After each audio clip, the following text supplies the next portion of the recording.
बाबर आज़म को टीम से निकाला गया है और टीम से क्यों निकाला गया है इसके भी काफ़ी सवाल हैं और जवाब इसका अभी तक किसी को नहीं मिल रहा है। लेकिन कुछ कह रहे हैं क्योंकि दो ग्रुप हैं, कुछ कह रहे हैं कि बाबर आज़म को रेस्ट दिया गया है और कुछ कहते हैं कि बाबर आज़म को ड्रॉप कर दिया गया है, कुछ कहते हैं बाबर आज़म को टीम से निकाल दिया गया है।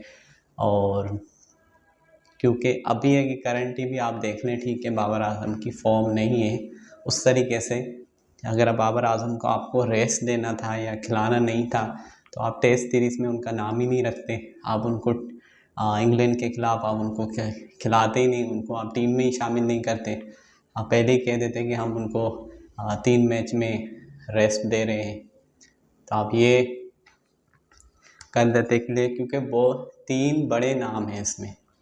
पहले नंबर पे बाबर आज़म को ड्रॉप किया गया है, रेस्ट का नाम दिया गया है, लेकिन बजाय जो ऐसे लग रहा है कि उनको टीम से निकाला गया है। दूसरे नंबर पे शाहीन आफरीदी, तीसरे नंबर पे नसीम शाह। ये 3 बड़े स्टार हैं पाकिस्तान के और पाकिस्तानी टीम में सबसे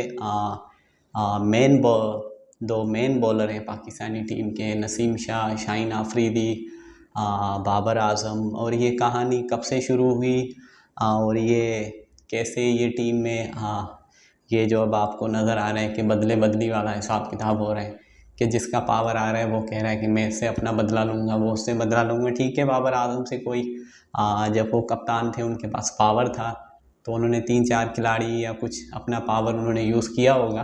लेकिन अगर आप करंटली आप देख लें तो बाबर आज़म जैसा बैट्समैन आपके पास नहीं है। जैसे कि अगर मैं फॉर एग्जाम्पल में आपको एक मिसाल दे दूँ कि बल्ब चेंज करने से, लेकिन बल्ब आप चेंज कर लेंगे, ठीक है, लेकिन बिजली कहाँ से आएगी?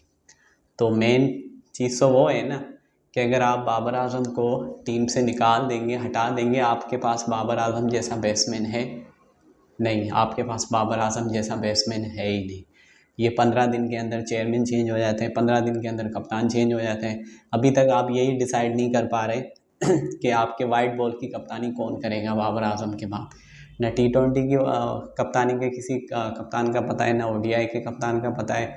अभी जो न्यूज़ीलैंड ये इंग्लैंड और पाकिस्तान की जो सीरीज़ चल रही है, इसका दूसरा जो टेस्ट में जिसमें से बाबर आज़म को ड्रॉप किया गया है, शाहीन आफरीदी को ड्रॉप किया गया है, रेस्ट का नाम दिया गया है, लेकिन बाज़ाहिर ऐसे नहीं लग रहा है कि आप किसी बड़े खिलाड़ी को, ख़ास करके बाबर आज़म जैसे बड़े खिलाड़ी को आप ऐसे, क्योंकि अब अगर आपने उनको ड्रॉप किया है, अब इसके बाद बाबर आज़म के साथ क्या होगा? अब या बाबर आज़म दोबारा फिर वापसी आएंगे?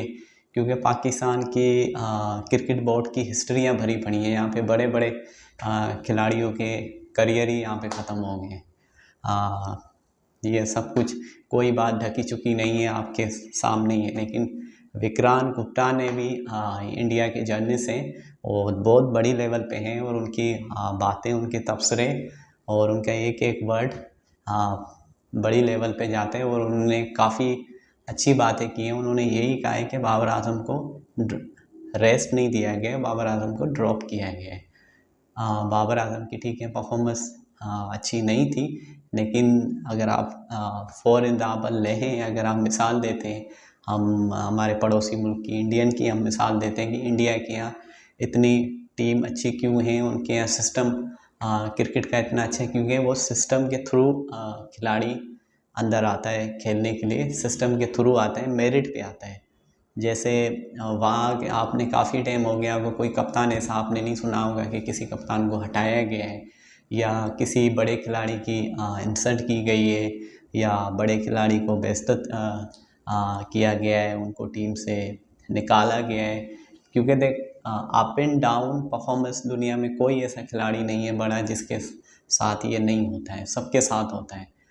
ये चीज़ आप कह दें कि नहीं बाबर आज़म की परफॉर्म नहीं, लेकिन रेस्ट देना भी, कभी कभी खिलाड़ी को रेस्ट भी लेना चाहिए ताकि वो अपने आप से पूछे, अपने आप से कि कहाँ वो गलती कर रहे हैं। जो भी XYZ होता है उनको, फिर उनको अपनी खामियों की, लेकिन कुछ खिलाड़ी रेस्ट देने के बाद सीखते हैं, कुछ चढ़ जाते हैं, कुछ वापसी आते हैं तो परफॉर्म करते हैं, लेकिन कुछ खिलाड़ी यहाँ से फिर कभी वापसी नहीं आते फिर। लेकिन बाबर आज़म, इंशाल्लाह हम बाबर आज़म के लिए दुआ करेंगे, इंशाल्लाह बाबर आज़म वापसी आएंगे। लेकिन बाबर आज़म के हक़ में फ़खर ज़मान ने, क्योंकि कल ये बाबर आज़म को जब अभी ये अनाउंसमेंट कल ये नहीं हुई थी, उससे पहले फ़खर ज़मान का ट्वीट आया था।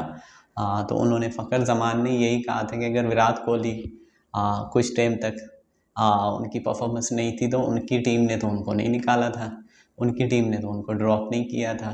तो आप कैसे बाबर आज़म को ड्रॉप कर सकते हैं, बाबर आज़म को टीम से आप निकाल सकते हैं। तो ये मतलब फ़खर ज़मान पठान है, शाहीन आफरीदी को भी निकाला गया, उसके हक़ में उन्होंने ये ट्वीट नहीं किया, उनके बारे में उन्होंने नहीं बोला। दूसरे और खिलाड़ी हैं उनके बारे में नहीं बोला, लेकिन फ़खर ज़मान ने बाबर आज़म के बारे में ये ज़रूर बोला। देखिए फ़खर ज़मान अगर देखा जाए तो उसको टीम पे कभी आगे, कभी दूसरे, कभी तीसरे नंबर पे, कभी वन डाउन पे उसको खिलाया जा रहा था। तो इससे आप देखें कि बाबर आज़म जैसा बैट्समैन आपको कभी नहीं मिलेगा। क्योंकि यहाँ हमारे यहाँ जो सिस्टम है ना, जब हम इंडिया की सिस्टम की बात करते हैं, राहुल डेविड, गौतम गंभीर, विराट कोहली, सचिन तेंदुलकर, महेंद्र सिंह धोनी, तो ऐसे ऐसे बड़े खिलाड़ी, युवराज, ऐसे नहीं आए, उनको बनाया गया, उनके सिस्टम से वो खिलाड़ी आए और उनके यहाँ हर चीज़ मेरिट पे होती है।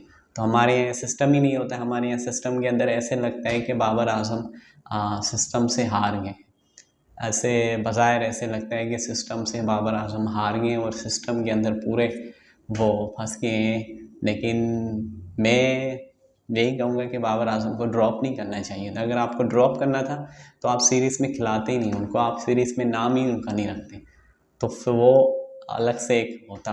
लेकिन नाम दिया गया है मिला जुला हुआ कि हमने रेस्ट दिया गया है, रेस्ट के नाम पे आपने ड्रॉप कर दिया गया है, ड्रॉप के नाम पे आपने उसको टीम से ही निकाल दिया है। सीधा साधा यही इसका मतलब है। तो वीडियो अच्छी लगे तो लाइक करें, शेयर करें। Imran cricket lover Ali show, Pakistan जिंदाबाद।